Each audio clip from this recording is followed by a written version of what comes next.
Сайн байцгаана уу? Бүгдээрэнд энэ өдрийн мэндийг хүргэе. Ээлжид видео бичлэгээрээ уулзч байгаадаа баяртай байна. Өнөөдөр би та бүхэндээ тууштай байдлыг бий болгодог системийг танилцуулахаар бэлдсэн байгаа. Тэгэхээр энэ системийг бий болгосноор та тууштай хүн болж чадах юм. Тэгэхээр хүмүүс ер нь ямарваа нэг зүйлийг бол эхлүүлж сэтгэхдээ маш сайн байдаг. Гэхдээ яг эцсийн үзээд үр дүн гаргах дээр бол хүмүүс төдийлөн амжилтанд хүрч чаддгүй шүү дээ. Тэгэхээр яагаад хүмүүс тууштай байж чаддгүй юм бэ? Яагаад ихэлсэн зүйлээ дуусгаж чадахгүй дундаас нь шантарддаг юм бэ? Тэгэхээр ерөөсөө системгүй байдал. Системгүй учраас тэр зүйл урт хугацаанд тогтвортой хэрэгжихэд асуудал үүсдэг юм байна.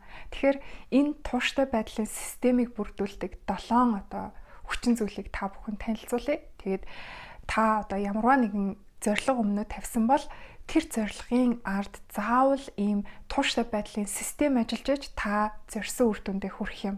За тэгэхээр тууштай байдлыг бий болгодог системийн 7 иж бүрдлийг авч үзцгээе.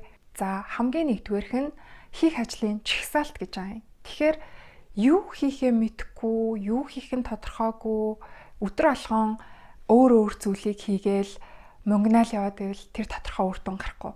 Тэгэхээр хэрвээ та ямарваа нэгэн зорилго тавьсан бол яг тэр зорилгыг биелүүлэхэд ямар гол үйл ажиллагаанууд байх ёстой юм бэ гэдгийг тодорхойлох ёстой. Одоо жишээлбэл би жингээ хасах гэж байна гэж төсөөлье. Тэгэх юм бол мэдээж хэрэг хамгийн нэгдүгürt нь би дасгал хөдөлгөөнийг байнгын хийх хэрэгтэй болно.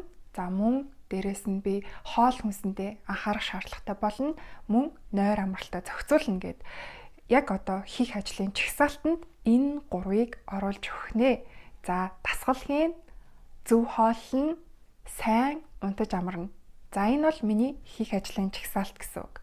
За хоёрдугаарт нь цагийн хуваар гаргах гэж байгаа юм.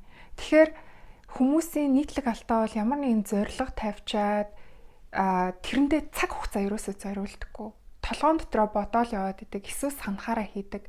Ингэхээр нөгөө тууштай байдал гэдэг зүйл чинь бий болохгүй, тэр зорьсон зүйл чинь үр дүн гарахгүй байгаагийн шалтгаан нь ерөөсөө цаг гаргаагүй дуршдаг. Тэгэхээр та ямар нэг юм төлөвсөн л бол яг хизээ хийгдэх ёстой юм бэ гэдэг цагийн хуваарийг гаргаж хэрэгтэй. За жишээлбэл дасгал хөдөлгөөн хийнэ гэд хийх ажлын чагсаалт гаргасан бол яг хизээ дасгал хөдөлгөөн хийх юм. Цагийн хуваар чинь маш тодорхой байх хэрэгтэй. За 3 дугаарт нь стратеги тодорхойл гэж байгаа юм. Тэгэхээр саний дасгал хөдөлгөөн дээр стратеги тодорхойлно гэхээр яг ямар дасгал хөдөлгөөнүүдийг хийх юм, ямар сет дасгалуудыг хийж ээж өөх шатаах юм уу, эсвэл булчингийн мас нэмэх юм бэ, тэ? Тэгэхээр энэ хийх дасгалуудаа тодорхойлно гэдэг маань стратеги нь болж өгч байна гэсэн үг. За 4-дүгээрт нь байршлаа сонгох гэж байгаа юм. Тэгэхээр та тухайн үйл ажиллагааг яг хаана хийх юм бэ? Жишээлбэл дасгал хөдөлгөөн дээр фитнес хийх юм уу? Эсвэл гэрээрээ дасгал хийх юм уу? Эсвэл ажил дээрээ хийх юм уу? Гэх мэтчлэн яг хаана гэдгээ тодорхойлох хэрэгтэй. За хэрвээ та хувийн хөгжил дээр илүү ажиллая гэж шийдсэн байлаа гэж бодоход танд хинт саад болохооргүй ийм тав тухтай орчин гэрээ чинь яг аль булан юм уу, эсвэл аль өрөөнд байх уу, те? Энийгээ тодорхойлно гэсэн үг. 5 дугаарт нь бүртгэл хөтөл. Тэгэхээр энэ бүртгэл нь өөрөө та өөрийгөө хэмжих, хянах, мөн тасралтгүй тууштай байх маш том хөшөөрөг болж өгнө. Тэгэхээр өөрийгөө өдөр алган алдахгүй хийж байгаагаа тэмдэглээл яваад тах нь эргээгээ танд өөрөө бахархах, илүү тууштай байх тэр эрч хүчээг өгөх болно. 6 дугаарт нь нөөцөө бэлдэх. Тэгэхээр тухайн үйл ажиллагааг хийхэд яг ямар нөөц, ямар хэрэгсэл танд шаардлагатай байна вэ? Тэгэхээр тухайн хэрэгслүүдэд тодорхойлоод магадгүй төсөв шаардлагатай бол тэр төсвийг гаргаж иж тэр ажил тууштай явна. Тэгэхгүй зүгээр нэг зорилго тавьчдаг яг ямар нөөц шаардлагатай энэ тэргээ тодорхойгүй үс болоод тухайн үйл ажиллагаа маань хэрэгждэггүй. Тэгээд ер нь энэ тууштай байдлын систем байхгүй байснараа хүн нэгдүгээр тууштай байж чадахгүй, хоёрдугаарт нь тууштай байж чадахгүйгээсээ болоод өөртөө маш их урам хугардаг, өөртөө итгэлгүй болдог. За тэгээд дараачийн ажлууд руу, зорилго руу орох гэхээр нөгөө нэг өөртөө итгэлгүй байдал нь сүргээр нөлөөлөд идэг.